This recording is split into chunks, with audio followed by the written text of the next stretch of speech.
Bem, meus amigos, antes de mais nada, eu vou tentar ser bastante sucinto. Em 10 minutos, ou menos do que isso, nós vamos falar sobre a unificação, a separação e a reunificação da Alemanha após a queda do Muro de Berlim. Pois muito bem, a nação Alemanha só passou a existir em 1871. Antes, eram vários estados independentes na Europa que falavam alemão. A Renânia, a Prússia, a Saxônia, a Baviera. Então apareceu um prussiano chamado Otto von de Bismarck, que em 1871 unificou a Alemanha. Não confundam Prússia com Rússia. A Prússia era um dos estados mais ricos que falava alemão. A Rússia era, como é hoje, um país independente. Tá? Então, Otto von de Bismarck foi o unificador da Alemanha. Bom, muito bem. A Alemanha participou da Primeira Guerra Mundial, perdeu a Primeira Guerra Mundial, aliada do Império Turco-Otomano, que se desagregou. E os aliados vencedores da Primeira Guerra Mundial, principalmente França e Grã-Bretanha, impuseram pesadas sanções à Alemanha. A inflação na Alemanha chegou a ser qualquer coisa exorbitante, chegava-se inclusive a queimar dinheiro para aquecer forno. Por muito bem, então, e aquecer sistema de calefação. Tal foi a desvalorização do dinheiro. Isso foi um terreno fértil para a ascensão ao poder do partido nazista de Hitler, que pregava o não entreguismo do alemão, o nacionalismo exacerbado. Esse partido nazista ele ascende ao poder em 1933, sobre a batuta do fulano que a gente já falou há poucos instantes aqui para você. E realmente a Alemanha ela começou a crescer. E Hitler pregava justamente isso, esse não entreguismo, esse nacionalismo exacerbado. E foi ele um dos responsáveis pelo soerguimento econômico da Alemanha.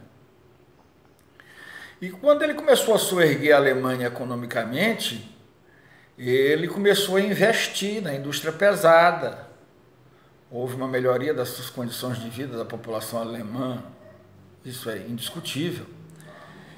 E tão logo ele começa a investir nessa indústria pesada, ele começa a ter os seus ideais de expandir os seus tentáculos pela Europa.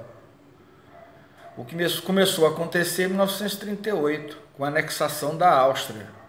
Ele havia lutado como cabo na Primeira Guerra Mundial pela Alemanha, mas ele era austríaco. Tá? Então, o que acontece? A Áustria foi anexada em 1938. E não houve guerra ainda com a anexação da Áustria, mas se presumia que essa guerra seria iminente. Então, em 1939, ele invade países aliados da Europa Ocidental, ele invade Polônia e invade Tchecoslováquia. Isso desencadeou a Segunda Guerra Mundial. Pô, muito bem. Além de invadir toda a Europa Oriental, Polônia, Tchecoslováquia, Hungria, Romênia, Bulgária, as tropas nazistas invadiram também a Europa Ocidental, Inglaterra. Não, a Inglaterra não chegou a ser invadida, foi só bombardeada. Mas França, Bélgica, Luxemburgo, Holanda, todos esses países foram invadidos pela Alemanha nazista. Muito bem. Hitler, além de invadir os países do leste europeu citados, invadiu também, a partir dos anos 40, invade também a União Soviética. Então, num primeiro momento, as tropas, ele não obedeceu o pacto de não agressão que ele tinha assinado com Stalin. Num primeiro momento, as tropas soviéticas foram derrotadas pelos alemães. Mas a gente sabe que o inverno russo, a Rússia, uma representante da União Soviética, a mais importante de todas, é muito rigoroso. Então, no segundo momento, Os soviéticos, que eram aliados de Estados Unidos, Grã-Bretanha, França, rechaçam a invasão alemã e começam a empurrar os alemães em direção à Alemanha, libertando com isso Polônia, Tchecoslováquia, Hungria, que após o término da Segunda Guerra Mundial passaram a ser países satélites da União Soviética. E a Europa Ocidental começou a ser recuperada da mão dos nazistas depois do dia D, o dia decisivo, onde as tropas aliadas desembarcaram na costa ocidental da França, noroeste da França, lideradas pelo general Eisenhower, e começaram a recuperar a Europa Ocidental das mãos dos nazistas, né? Bélgica, Holanda, Luxemburgo, França. Então, o flanco ocidental empurra os alemães em direção à Alemanha. De repente, em 1945, Hitler se viu cercado, em maio de 1945. Olhava para o oeste da Alemanha, via em Grã-Bretanha, França e Estados Unidos, vindo com seus aliados. E no leste vinham os soviéticos. Então, Hitler se viu cercado num bunker subterrâneo em Berlim e ele suicidou-se junto com alguns dos seus generais e sua amante Eva Braun. Então, os aliados vencedores. Quem foram os 4 principais aliados vencedores? Grã-Bretanha, França, Estados Unidos, representando o flanco ocidental, União Soviética, representando o flanco oriental. É interessante que se coloque aqui que a União Soviética era aliada dos Estados Unidos. Só que os dois exércitos lutaram em flancos diferentes. Então, esses aliados, eles dividiram a Alemanha, que foi a perdedora da guerra, em suas respectivas áreas de influência. Na parte ocidental, a parte ocidental foi ocupada por Grã-Bretanha, França e Estados Unidos. Daí, em 1949, 4 anos depois, surgiu a República Federal Alemã, com capital em Bonn. E a parte oriental foi ocupada pela União Soviética. Daí, em 1949, surgiu a República Democrática Alemã, que de democrática não tinha nada. A capital dessa República Democrática Alemã, ou Alemanha Oriental, era a cidade de Berlim Oriental. É interessante que a gente coloque aqui para vocês que os aliados dividiram não só a Alemanha em sua respectiva área de influência. Os aliados dividiram também a capital da Alemanha, a antiga capital da Alemanha, Berlim, a Alemanha unificada, Berlim, que ficou dentro da parte comunista, da parte soviética. Então, a parte oeste de Berlim foi ocupada por Grã-Bretanha, França e Estados Unidos, e a parte leste pela União Soviética. Foi justamente nessa parte leste de Berlim que surgiu a capital da Alemanha Oriental, Berlim Oriental. Agora, Berlim Ocidental era uma cidade da Alemanha Ocidental, porém que ficava dentro da Alemanha Oriental, a mais de 100 quilômetros da fronteira das duas Alemanhas, mas era uma cidade da Alemanha Ocidental.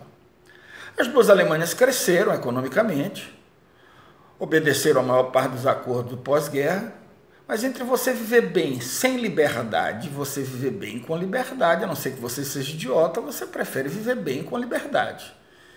Então começou a haver um êxodo muito grande de berlinenses orientais em direção a Berlim Ocidental. E de Berlim Ocidental eles voavam para a Alemanha Ocidental, com o objetivo de fugir do regime, fugir da repressão, fugir da falta de democracia.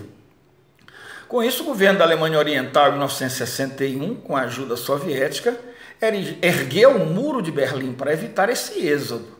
Esse Muro de Berlim existiu entre 1961 e 1989. Por que o Muro de Berlim caiu?